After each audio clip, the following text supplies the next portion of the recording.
What's up YouTube? Capital G here. Got some exciting and awesome derp action for you guys to check out. Brought to you by Vespinit, the Spin Breaker. This is a card that when it was first revealed, I was like, it's just kind of a mad card. Feels like it should have came out during Zexal or, maybe the early stages of Arc V, because essentially Vespinit is just a rank 4 that has piercing. Like technically, it's a rank 5 because, you can summon it using 5 or level 5 monsters, but really you're just going to rank it up using a rank 4. So if you have access to rank 4s, you can summon Vespinit. But the thing is, Vespinit doesn't really bring that much to the table other than being able to do piercing damage. But there is one incredibly derp combo that makes this card actually pretty darn amazing, and you guys are going to see that in this duel. Whoever thought that a card that was pretty mad when we first saw it could actually produce some pretty explosive plays. So I believe the first duel is against Trickstar.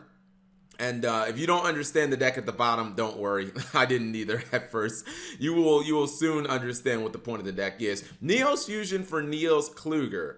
Interesting. I've never seen like someone go for that turn 1. Usually when I see Neos Fusion, it's almost always for Rainbow Neos. But I mean, maybe just Rainbow Neos wasn't looking good. Turn 0. I mean, Rainbow Neos is really like a go second card. So I'm not sure that Rainbow Neos would have really done anything going first. But maybe if the Trickstar player could have gotten that search, gotten Light Stage, gone for Carabane, they would have had access to Red Eyes Dart Dragoon by the way of, what's his name? Predaplant Verde Anaconda, and maybe would have had some board presence. Anyways, gonna shotgun the Trickstar Reincarnation. I'm never a fan of that. Well, I can't say never, but usually not a fan of that. Anyways, we have access to our rank 4.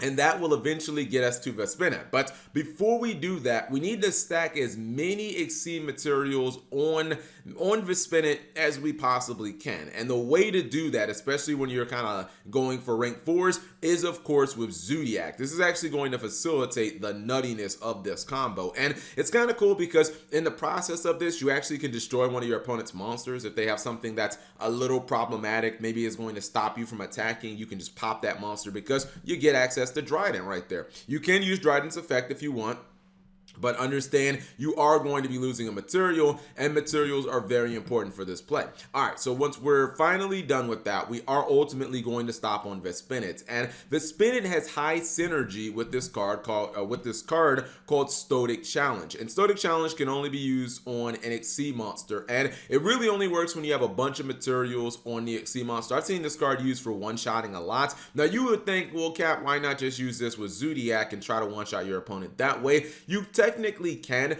but the reason it has even more synergy with Vespinit is because Vespinit does piercing damage. So if your opponent has a little monster in defense mode in which you wouldn't be able to do battle damage, you can just still do the piercing. Also, this card gives you double battle damage. So basically, Vespinit becomes a Chaos Max Dragon in this instance. That's the reason that you'd want to. And then all the Exceed materials make his attack go up even higher. So you see 2,500 attack, but yeah, actually, we're going to go up to almost 7,500 attack. So we're gonna gain 5,000 attack. We're also gonna do double battle damage. He's gonna run right through that Candina like a knife through hot butter, and that's a GG no re easy. But yeah, if your opponent only had monsters in defense mode, Vespinit would still be able to one-shot them, where Zoodiac monsters would not be able to do any damage. So that's the reason why you want to have access to Vespinit, because number one, you get extra material, so you get actually more attack. But then on top of that, you have access to killing your opponent through defense monsters. Anyways, let's see what happens when your opponent actually plays a little bit of competent Yu-Gi-Oh! And doesn't just go Reincarnation Pass. All right, Salamangreats are up. That was that a terrible draw or a terrible draw? I mean, seriously, you use Flame Buffalo, you discard your Spinny, and then you draw 2 copies of Lady the Bug, 2 normal summons.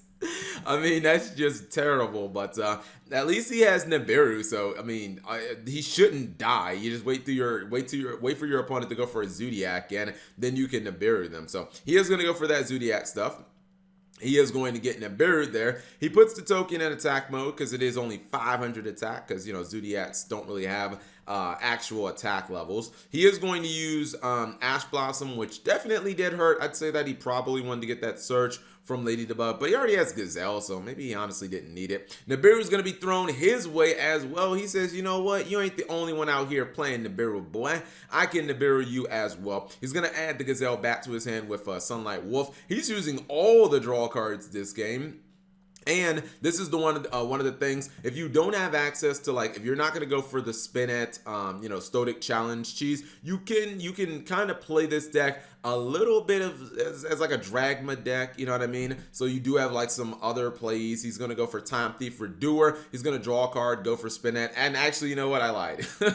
He ended up drawing the Stoic Challenge off. Did he draw that off for Doer? What type of nonsense is that? I think he might have actually.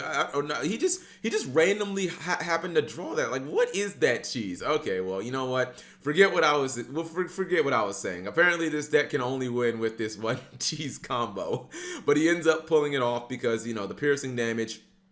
I guess if you Nibiru your opponent and then Nibiru doesn't have a lot of defense, it's another way of just kind of running through the Nibiru token and just potentially being able to one-shot, or not one-shot them, but OTK them, because he still could attack with the Nibiru in that instance. It sounds dangerous though, doesn't it? Using Pot of Extravagance in a deck that needs so many Exceed materials, because you need to be able to use those Zodiac monsters. But I guess if you're only running Exceeds in the extra deck, then I guess it probably doesn't matter. You just run 3 of everything. Anyways, final duel is going to be against Destiny Heroes. I mean, my man is running D Tactics. I mean, shout outs to the OG people still out there trying to make Destiny Heroes work, because he's running like a super pure version of Destiny Heroes. No Stratos or any of that. He's gonna go, is this Dominate Guy? Yeah, Dominate Guy pass, which that's impressive. Oh goodness, what is this? Dominate Guy pass. Anyways, he has Spiral Double Agent? No, excuse me. Spiral Master Agent. Oh my god, Spiral Super Agent. I can't think of these names right now. What is going on with me? Spiral Master Agent. That's a new card.